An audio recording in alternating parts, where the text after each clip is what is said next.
Harga kripto utama bergerak cenderung beragam pada perdagangan Jumat tanggal 2 September tahun 2022 karena investor masih khawatir atas berlanjutnya hawkishness Bank Sentral Amerika Serikat dan ketidakpastian makroekonomi global.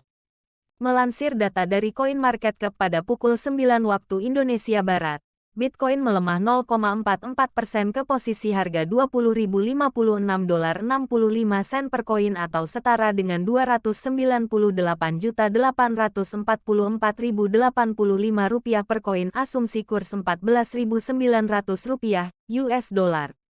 Namun untuk Ethereum menguat 1,16% ke posisi $1.579.47 per koin atau Rp23.534.103 per koin. Sementara untuk koin digital token alternatif Alternate Coin altcoin juga terpantau bervariasi. XRP, Cardano, dan Dogecoin terpantau menguat. Namun untuk BNB dan Solana terpantau terkoreksi.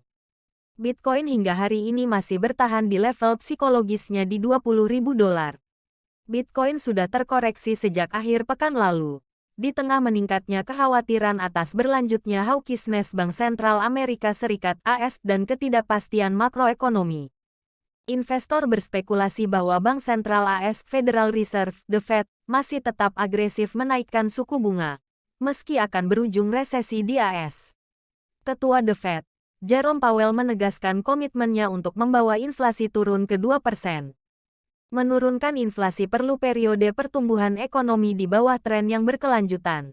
Dengan suku bunga tinggi, pertumbuhan ekonomi yang melambat, dan pasar tenaga kerja yang melemah akan membawa inflasi turun. Itu adalah harga yang harus kita bayarkan untuk mengurangi inflasi.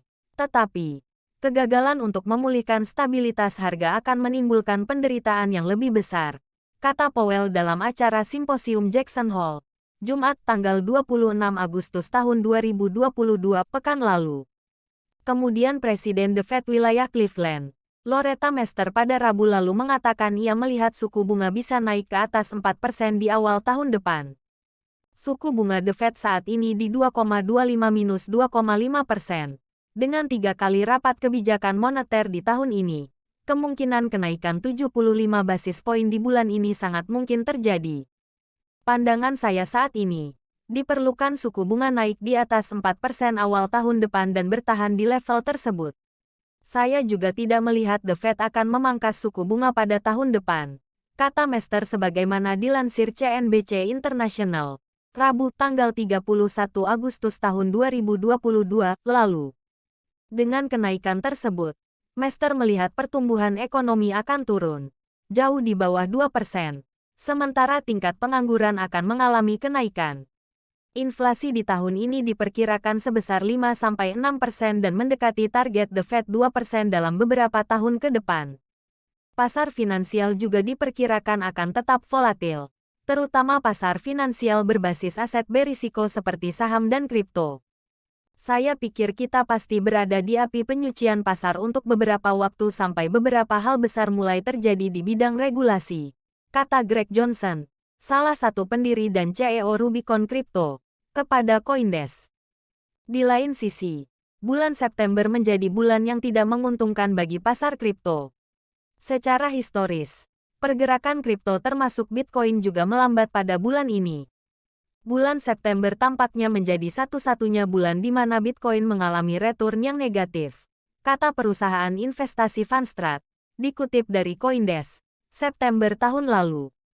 Bulan September juga menjadi bulan yang cenderung dihindari oleh investor untuk berinvestasi di kripto, seperti layaknya pasar saham yang juga serupa di September, jika dilihat dari historisnya. Fenomena lesunya pasar saham dan kripto di September dikenal dengan September Effect.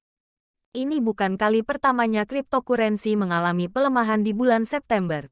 Tren bearish di pasar kripto pada September telah diamati selama 4 tahun terakhir. Namun, beberapa analis mengamati bahwa September Effect di kripto sudah jauh berkurang selama beberapa tahun terakhir.